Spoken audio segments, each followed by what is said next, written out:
Buenos días, profesora. Nosotros le vamos a hablar sobre los ciclos termodinámicos.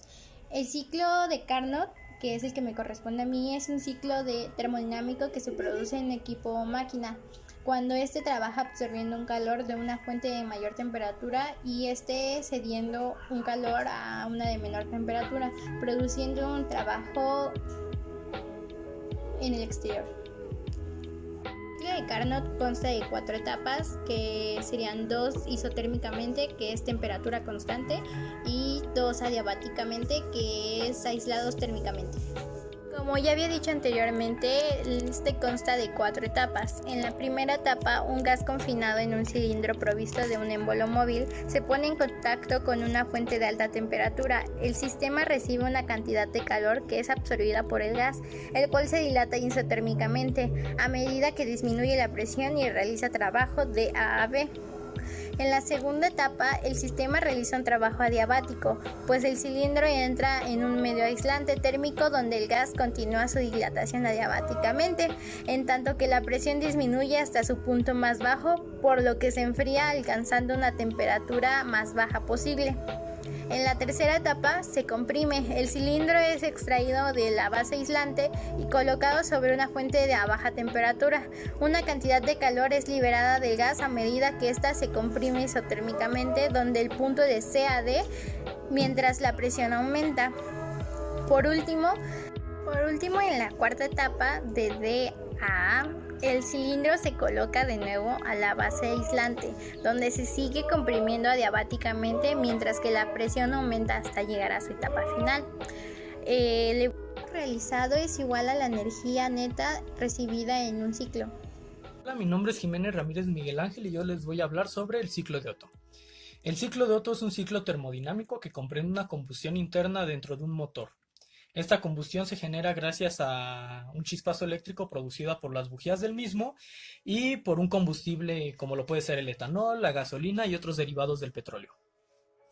Este ciclo comprende 4 fases. La primera fase es la de admisión, que es cuando el pistón arranca su movimiento en la parte de arriba y las válvulas se abren para permitir el acceso de aire y de combustible. La segunda fase es la de compresión, que es cuando las válvulas se cierran y el pistón baja para comprimir el aire y la gasolina o el combustible que se esté utilizando. La tercera fase, y tal vez la más importante, es la de explosión. En esta fase la bujía genera el chispazo del que les hablaba anteriormente y enciende la mezcla de aire y de combustible y produce una pequeña explosión que hace que el pistón suba. Y la cuarta fase, que es la de escape, es cuando el pistón vuelve a estar en la parte inferior y las válvulas se abren para permitir la salida de los gases que produció la combustión. Y esto se va a repetir, es un ciclo, su nombre lo indica. Y lo podemos ver en casos cotidianos como lo son, no sé, al arrancar un automóvil o al arrancar una herramienta de trabajo como lo puede ser una motosierra. Pues bueno, eso ha sido el ciclo de Otto de mi parte. Muchas gracias por su atención. Hasta la próxima. Mi nombre es Kevin y el día de hoy voy a explicar el ciclo de refrigeración. Para explicar el ciclo de refrigeración, primero necesito explicar los que son los componentes básicos y principales de este ciclo, que es el condensador, el compresor, la válvula de expansión y por último el evaporador. Procederé a explicar cada uno de estos. Primero, el compresor. El compresor se encarga de aspirar todo el vapor del evaporador y hacerlo entrar al condensador. Y la función del condensador es extraer el calor hacia el refrigerante. La función de la válvula de presión es establecer la diferencia de presión entre los lados de alta y baja presión. Y por último, el evaporador. El evaporador se encarga de absorber el calor del entorno en el que se encuentra para así enfriarlo. Tenemos en cuenta todos los componentes básicos, pasaré a explicar el proceso de refrigeración.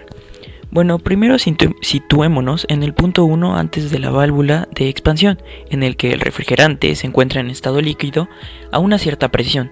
Su paso al evaporador lo controla y la válvula de expansión termostática, cuyo funcionamiento está regulado por la temperatura y por la presión.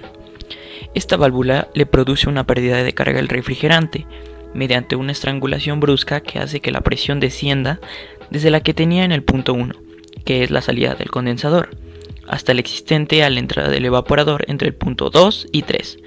La válvula es la que regula las dos partes del ciclo frijórico, la zona de alta presión y la zona de baja presión.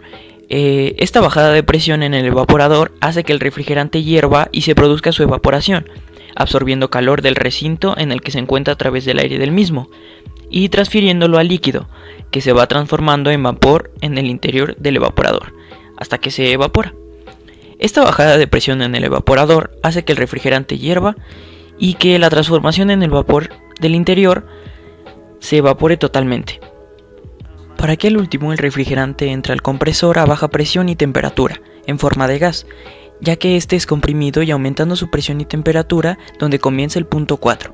Ahora entra el condensador y mediante la acción de un fluido exterior de agua o aire, se le extrae el calor al refrigerante, lo cual produce un enfriamiento del mismo favoreciendo su condensación hasta alcanzar el estado líquido. A partir de aquí es impulsado de nuevo hacia la válvula de expansión, donde se repite el ciclo.